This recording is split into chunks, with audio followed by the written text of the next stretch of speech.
Bonjour à tous, bienvenue sur cette nouvelle vidéo. Alors aujourd'hui, une vidéo exceptionnelle. Du coup, on va parler d'un sujet qui va vous intéresser vu le contexte de la situation. On va parler du confinement, on va parler de l'isolation. Et pour en parler avec moi, je suis avec Jean-Jacques Savin. Alors pour ceux qui ne le connaissent pas, il va se présenter. Lui, il a vécu une expérience de confinement qui était assez intense. Vous allez voir pourquoi.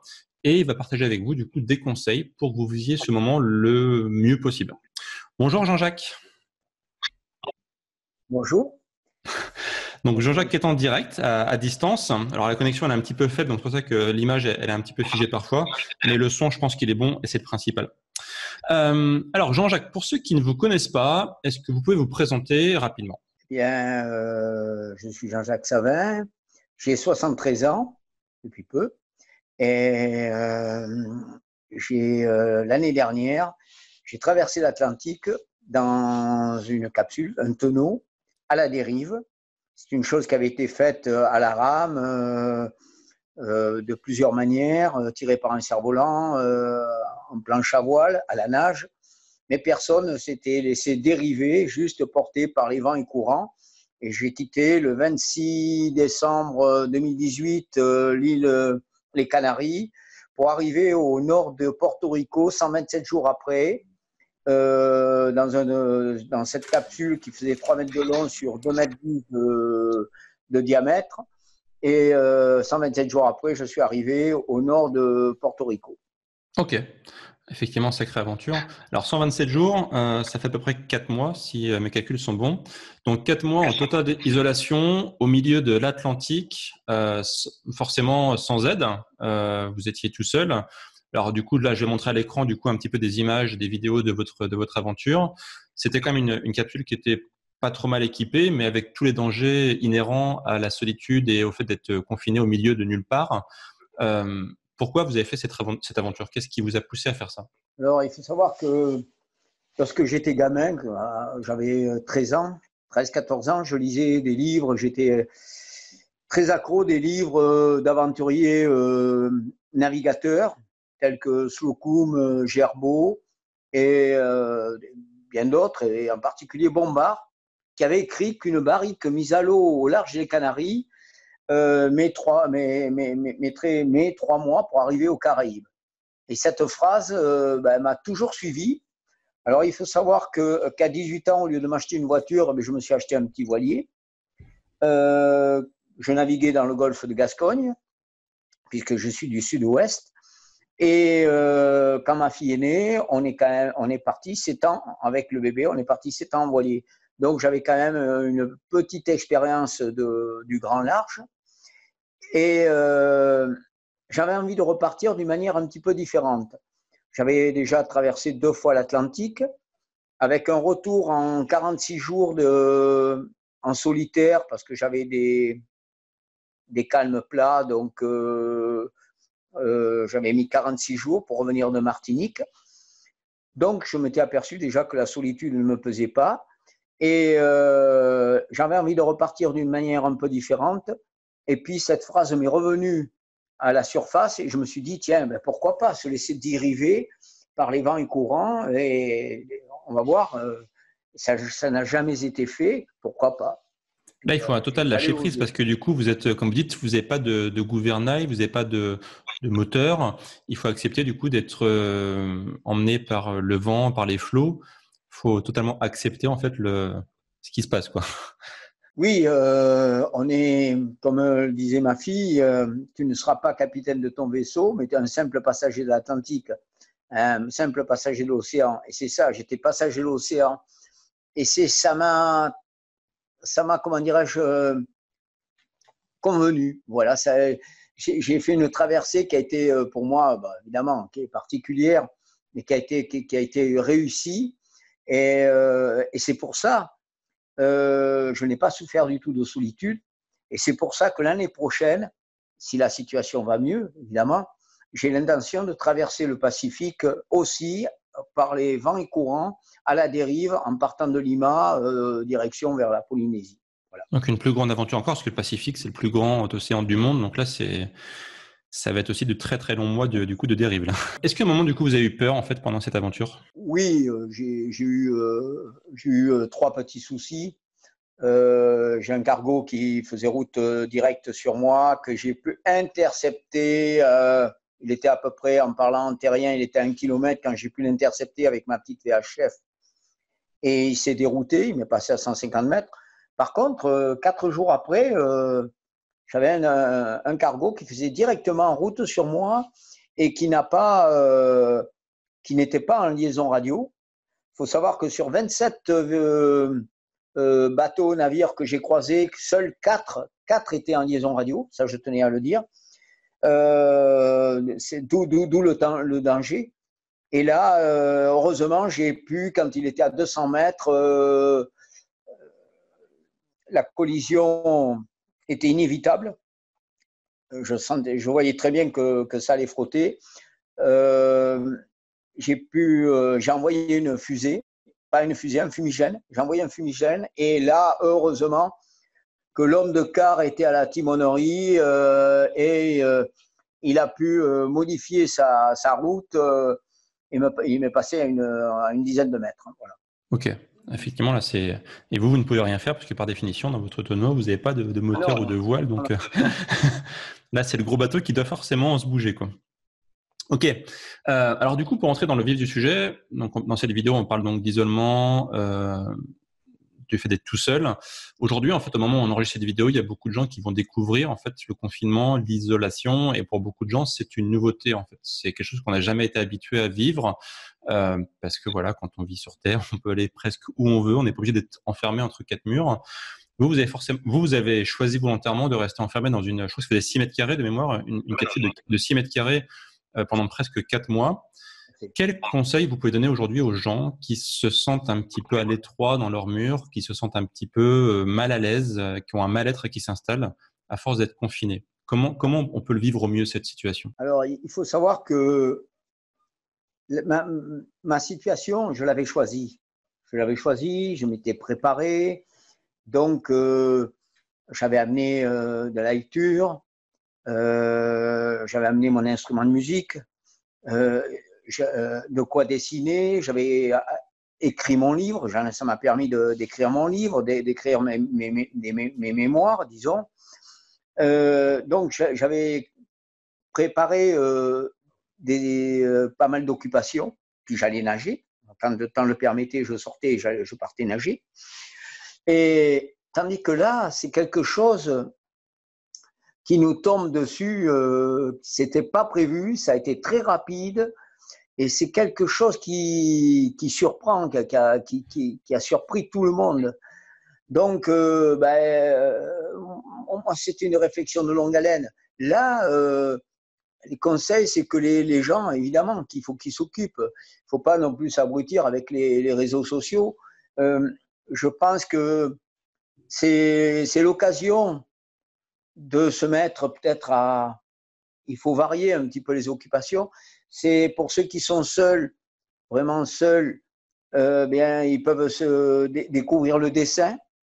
Peut-être que s'ils peuvent, s'ils ont de quoi faire se mettre à la peinture, à l'art, hein. Peut-être que s'ils ont, je ne sais pas, un instrument dans un tiroir tel qu'une harmonica ou se mettre à la musique. Il faut savoir que par les réseaux sociaux, par Google par exemple, on peut trouver des pages d'initiation. Il faut aussi, ce qui est très important, c'est d'arriver à faire le vide quand on sent qu'on est un peu oppressé, d'arriver à faire le vide. Donc pour cela, il faut faire de la méditation. On peut faire, ce qui ne peut pas sortir, évidemment, on peut faire quand même du sport en salle, du sport chez soi. Là aussi, il suffit de pianoter et de trouver des exercices. C'est très important d'avoir une fatigue physique et non pas une fatigue nerveuse. Voilà. Et c'est très, très mauvais de rester toute la journée confiné et à ressasser. Ça va durer, je pense, très longtemps. Et donc, c'est une autre façon ça va être une autre façon de s'adapter. Mais enfin, il faut se dire qu'il y a des gens qui sont confinés et qui portent une lourde charge de par la maladie, hein, que nous, c'est quand même une chance que l'on a pour l'instant, c'est que on est cloîtré, mais on est, on n'est pas malade, hein, on n'a pas ce handicap, on n'a pas de handicap, donc c'est quand même quelque chose de positif. Voilà, il suffit et on va laisser passer le temps. Hein. Pour revenir à l'activité physique, vous, dans votre tonneau, on pourrait dire que malgré l'espace, vous avez réussi à trouver le temps et surtout le moyen de faire l'activité physique. Dites-moi si je me trompe, mais je crois que vous sortiez parfois de votre tonneau pour faire un petit peu de palme autour. C'est vrai? Oui, tout à fait. Dès que le temps le permettait, je l'ai dit tout à l'heure, je sortais et je partais nager. Comme je suis quelqu'un qui nage sur de longues distances en eau vive, je partais au-devant de mon tonneau. Et puis, je voyais ma petite capsule là-bas qui arrivait doucement. Vous n'étiez pas attaché à votre tonneau, en fait. Vous étiez en libre, Ah si non, je puis. non, de toute manière, la seule fois où je me suis attaché, j'ai fait une grosse faute, une grosse erreur et j'ai failli rester suspendu à l'extérieur de mon tonneau. Ça fait partie de mon de ma troisième, disons, angoisse. Pas angoisse, mais enfin, j'ai du mal à m'exprimer là. Mais vous n'aviez pas peur de ne pas pouvoir remonter à l'intérieur de votre tonneau, en fait, pour une raison X ou Y, si jamais il se passait quelque chose Ah mais non, j'avais absolument aucun problème. Hein. Je connaissais la météo, je savais qu'il faisait très beau temps. Non, j'avais besoin pour tenir les. J'avais perdu pas mal de kilos parce que j'étais parti pour 3 mois, 3 mois de vivre. Et comme exceptionnellement en janvier 2019, il n'y a pas eu les alizés n'étaient pas présents. Donc, au lieu de descendre vers le sud-ouest, je remontais vers le nord-ouest, ce qui fait que ma trajectoire n'a pas été la même. Et j'étais vraiment à court de vivre. Il était temps, heureusement, que le 87e jour, il y a un navire océanographique américain qui passait par là et qui a pu me ravitailler. D'accord. Mais j'en profitais pour sortir aussi pour pêcher, pour chasser avec mon fusil harpon, pouvoir tirer ces dorades coryphènes. Pour moi, c'était fabuleux quand je pouvais améliorer mon ordinaire. Donc, si vous avez pu sortir et faire de l'activité physique alors que vous étiez perdu au milieu de l'Atlantique, je pense qu'aujourd'hui, les gens qui sont chez eux, quand même dans un certain confort quand même, il n'y a pas trop d'excuses pour pas se bouger en fait. Oui, je pense, je ne pense pas aux gens qui sont à la campagne. Ça, c'est moi-même. Moi, je pense beaucoup aux gens qui sont dans les grandes villes, dans les petits studios, par exemple. C'est ces personnes-là qui sont dans des appartements, peut-être qui ont un balcon, qui peuvent sur le balcon faire des pompes, des assouplissements, et puis faire comment dirais-je, de méditation. D'accord. Arriver à se retrouver soi-même, ça c'est très très important. Alors justement, parce que là on parlait d'activité physique pour s'occuper, je pense que s'occuper l'esprit finalement, en cherchant un peu, tout le monde arrive à y avoir accès. Mais par contre, ce sentiment de ne pas être en contact avec d'autres personnes, cette sensation d'isolement social, je pense par exemple aux gens qui sont célibataires, qui n'ont pas de contact très très régulier avec les gens.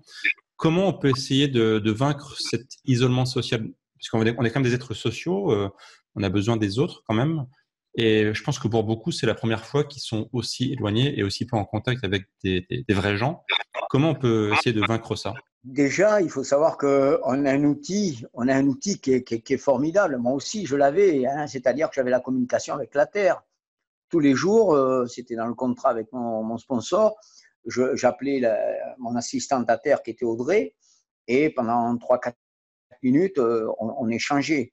Donc, je n'étais pas coupé du monde. Hein, et là, c'est l'avantage qu'on a tous, c'est qu'on a tous le téléphone, hein, et qu'on peut communiquer avec les uns, avec les autres. Il y a très peu de personnes qui sont vraiment isolées. Et je pense qu'il y en a vraiment très très peu, à part les personnes âgées, hein, mais enfin qui sont sous certaines protections, donc accompagnées. hein, je le souhaite. Et donc, elles se sentent certainement, enfin, c'est un moment très difficile pour elles parce que j'en connais, on ne peut pas aller les visiter dans les EHPAD et tout, ça c'est quand même qui est très, très difficile pour les familles. Mais ces personnes-là, bon, ben justement, il y a la Il faut peut-être lecture, les appeler plus souvent au téléphone, prendre des nouvelles quasiment tous les jours, en fait, quoi. ben oui, heureusement qu'on a cet outil hein, qui fait qu'on n'est pas coupé, coupé du monde là. Donc, il Donc, faut profiter du coup d'être en isolement, en confinement avec justement tous les réseaux sociaux, ne pas abuser des réseaux sociaux en mode voir des bêtises, mais plutôt se connecter aux gens, en fait, même virtuellement, c'est mieux que rien, en fait, quoi. oui, tout à fait, ça, on voit tout de suite. Hein, beaucoup de gens sont connectés. Moi, je vois, j'ai des amis qui ont pas la chance, comme moi, d'aller s'isoler en pleine forêt, là, et m'occuper. Euh, eh bien, quand ils me téléphonent, je sens très bien que d'habitude, on se téléphone 2-3 minutes, mais là, c'est tout de suite 10-15 minutes. Et oui. Ouais. Jean-Jacques, du coup, vous avez, donc, comme vous expliqué, plus de 70 ans, vous êtes un aventurier, vous avez encore plein de projets. Quels conseils vous pourriez donner à des gens, justement, aujourd'hui, qui voudraient garder cette santé, cette énergie? Parce que je pense qu'à un moment, beaucoup de gens se sentent un petit peu vieux, entre guillemets, et vous avez une pêche énorme, vous avez des défis qui vous attendent. Quels conseils vous pouvez donner aux gens pour avoir cette forme, cette énergie? D'abord, il y a une qualité de vie. Hein, d'abord, il y a une qualité de vie. J'ai C'est ce toujours que fait du j'enseigne sur sport. ma chaîne, justement, l'alimentation, l'activité physique dont vous parliez tout à l'heure. Et, et d'abord, j'ai toujours fait du sport. Je continue à en faire, même si je suis handicapé. J'ai arrêté l'année dernière le triathlon parce que j'ai plus de croisés sur un genou. Mais bon, j'essaie quand même de me maintenir. Il y a cette, dans la qualité de vie, évidemment, il y a l'alimentation. Ça, je pense que c'est énorme, énorme, parce que là, actuellement, c'est de plus en plus difficile de manger sain, mais c'est très, très important.